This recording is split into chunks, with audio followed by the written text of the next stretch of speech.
Hello friends, आप सबका हार्दिक हार्दिक अभिनंदन है हमारे इस चैनल पर। तो आज हम लोग West Bengal board of second education के अंतर्गत ये हिंदी का सजेशन है जो कि पार्ट 2 है। पार्ट 1 देखने के लिए आप हमारे डिस्क्रिप्शन बॉक्स या एक तरह से कहा जाए तो चैनल के प्लेलिस्ट में जाकर देख सकते हैं। तो चलिए शुरुआत करते हैं बिन देर की। तो मनुष्य और सर्प ये चैप्टर है।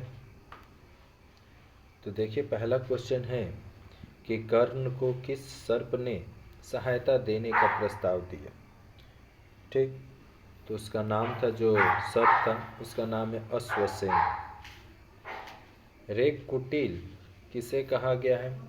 तो रेग कुटिल एक तरह से कहा जाए तो अश्वसेन को कहा गया। अश्वसेन कौन था? तो अश्वसेन एक सर्प था। ठीक, सर्पों का राजा। महाशत्रु किसे कहा गया? तो महाशत्रु अर्जुन को कहा गया है। दिनकर को भारत सरकार की ओर से कौन सा पुरस्कार मिला? तो पुरस्कार था आपका पद्म भूषण। वहीं अगला क्वेश्चन देखिएगा कि राधे कौन था? तो राधे कर्ण को कहा जाता है। कौन था यानी कर्ण को कहा जाता है। मनुष्य और सर्प कविता की पृष्ठभूमि क्या है? तो मनुष्य और सर्प जो कविता है उसकी जो पृष्ठभूमि है वो महाभारत का युद्ध है। भ्रुदेव स्वर्ण पदक किस रचनाकार को मिला? तो दिनकर जी को। रसिम रथी का प्रयोग किसके लिए हुआ है? तो कर्ण के लिए। दोनों संबद्ध, दोनों समर्थ और दोनों से कवि का अभिप्राय क्या है? यानी दोनों किसको बोला गया? तो अर्जुन और कर्ण को। कर्ण किससे मिलकर अर्जुन से युद्ध करने को तैयार नहीं था? तो सर्प से। अगला क्वेश्चन देखिएगा, अगला जो चैप्टर है वो है हमारा रामदास। और इस रामदास से कौन कौन से खास प्रश्न है जो कि आपके आने वाले एग्ज़ाम के लिए बहुत महत्वपूर्ण है। तो चलिए देखते हैं इन प्रश्नों को। आगे बढ़ने से पहले आप सभी से एक छोटा सा रिक्वेस्ट है कि अगर आप हमारे इस चैनल पर फर्स्ट टाइम आए हैं तो प्लीज़ चैनल को सब्सक्राइब कीजिए और बेल आइकन के बटन को प्रेस कर लीजिए ताकि एग्ज़ाम से जुड़ा हुआ छोटा से छोटा जानकारी भी आप तक सबसे पहले पहुंच सके। तो यहाँ पर देखिएगा जो क्वेश्चन है 51, रामदास कविता के कवि हैं तो रघुवीर सहाय जी। रामदास को क्या बता दिया गया था? तो उसको बता दिया गया था कि उसकी हत्या होगी। दिन का समय कैसा था? तो आकाश में घने बादल थे। भीड़ ठेल कर कौन गया? तो हत्यारा। लोग रामदास की हत्या कैसे देख रहे थे? तो आंख गड़ा कर। रामदास कहाँ खड़ा था? तो रामदास बीच सड़क पर खड़ा था। रामदास की हत्या के समय सड़क पर भीड़ थी। क्या थी? तो सड़क पर भीड़। अंत समय आ गया पास। किसका अंत समय पास आ गया था? तो रामदास का। रामदास की हत्या कहाँ हुई थी? तो रामदास की जो हत्या हुई थी वो सड़क पर हुई थी। रामदास की हत्या कहाँ हुई थी? तो सड़क पर। रामदास था तो शोषित मानवता का प्रतिनिधि। रामदास का हत्यारा कहाँ से निकला?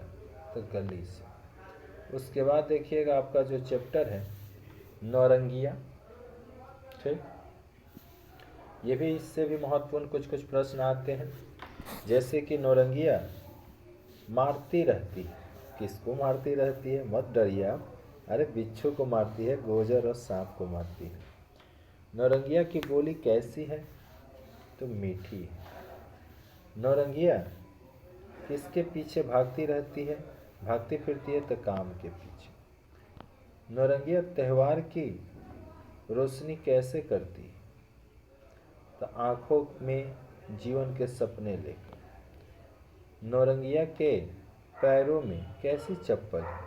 तो मंगनी के चप्पल। गांव गली की चर्चा में नौरंगिया की स्थिति कैसी है? तो अखबार की सुर्खी जैसी। यश भारत का सम्मान किसे मिला था?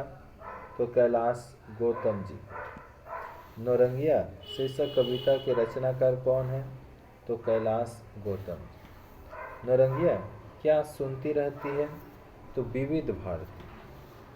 फसल पकने पर कौन खड़ा रहता है? महाजन। किसके सीधेपन की तुलना लाठी से की गई है? तो नौरंगिया की। पैरों में मंगनी के चप्पल, सारी नई उधार की, यह किसके लिए कहा गया? तो नौरंगिया के लिए। जब देखो तब नौरंगिया क्या करती रहती है? तो जागर पिटती रहती है। नौरंगिया कहाँ की रहने वाली? नौरंगिया गंगा पार की रहने वाली। ये आपका अगला जो कविता है देश प्रेम, और इससे भी कुछ महत्वपूर्ण प्रश्न चलिए देखते हैं। कुछ ढूंढते हुए कवित्री की अंगुलियां कहाँ अड़ जाती है? तो उत्तर होगा जेब के फटे अस्तर में। कवित्री को किससे डर लगता है? तो भारी भरकम चीजों से। सिनेमा के पर्दा पर क्या टिमका करता था? The end. 26 जनवरी की सुबह कैसी थी? ठंडी। अगला क्वेश्चन देखिएगा, हमारे देश में गणतंत्र दिवस कब मनाया जाता है?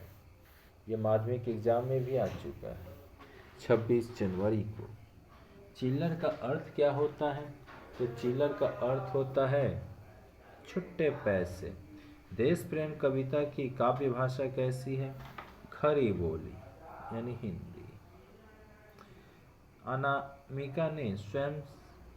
अनामिका ने प्यार से किसे देखा? तो देश प्रेम को। देश प्रेम जो कविता की कवित्री का नाम क्या है? तो अनामिका जी। ट्रांजिस्टर पर सुबह सुबह राष्ट्रगान सुनकर कवित्री क्या करती है? नाचने लगती है।